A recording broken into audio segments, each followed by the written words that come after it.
So hello guys के छ मेरो त सब ठिकठाक छ। हजुरको पनि सब ठिकठाक होला। म चाहिँ बिहान उठ्ने बित्तिकै यसो जिम जस्तै गरेर टक्क खेल्ने ठाउँमा गएँ। त्यसपछि टक्क चौरतिर हेरेको त हिमाल एकदम खतरा देखियो रहेछ। अनि हिमालको भ्यूहरू पनि खिचेँ। अनि टक्क चौरतिर चाहिँ बसिरहेको थिएँ। अनि फेरि यिनीहरू दुइटा फेरि आफ्नो आफ्नै तालमा थिए कि गफ गर्दै। अनि आएर एकछिन सुतेँ। अनि त्यसपछि चाहिँ हामी चाहिँ घरतिर जाने भनेको थियौँ। अनि घरतिर जानको लागि टक्क रेडी भएर निस्किएँ। अनि त्यहाँ दुईजना पनि जिपलाई कुर्दा कुर्दा हैरान के जिप आउँदै आएन। अनि त्यसपछि हामी एकछिन लगभग 1 घन्टा जति जिप कुर्यो जिप त आउँदै आएन। अनि घाम ताप्दै बस्यौँ एकछिन चाहिँ। अनि त्यसपछि चाहिँ पछि हेरेको त जिप त अझै आएन। 1 घन्टा बसियो थकै लाएर। अनि त्यसपछि हेरेको त बल्ल 3:30 हुन लाग्यो। बल्ल जिप त हेर्नु न बल्ल आइराखेँ। अनि त्यसपछि चाहिँ हामी टक्क जिपमा चढ्यो।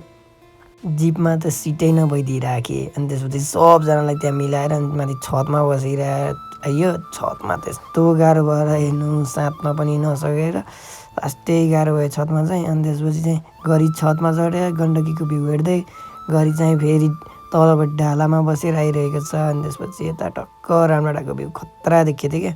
अनि रामडाँडाको भ्यूहरू खिच्यो। अनि त्यस म चाहिँ छतमा यस्तो गाह्रो भएको थियो नि गाइज भन्नै सकिँदैन होइन। अनि त्यसपछि टक्क लगाएर रामडाँडाको भ्यूहरू खिच्दै टक्क हामी हिलामाराङ पुगेको थियो।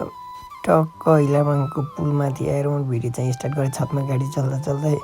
अनि ढाक्क धन्न नलडिरहेको। अनि भिडियो गर्दा त त्यसै पुरै धुलो अनुहारभरि पाउडर ओरिजिनल पाउडर गयो फेरि। अनि त्यसपछि टक्क छतमा बसेर आयो हामी चाहिँ। त्यसपछि बाटोमा आउँदै एउटा बाजेले फेरि रक्सिएर हैरान गरेको रोक लैजाऊ भनेर।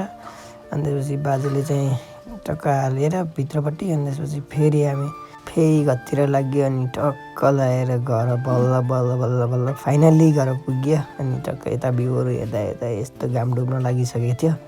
अनि टक्क घाम डुबेको भिडियो गरेँ। अनि त्यसपछि टक्क लगाएर फाइनल्ली घर आएर अमला खाँदै बस्यो।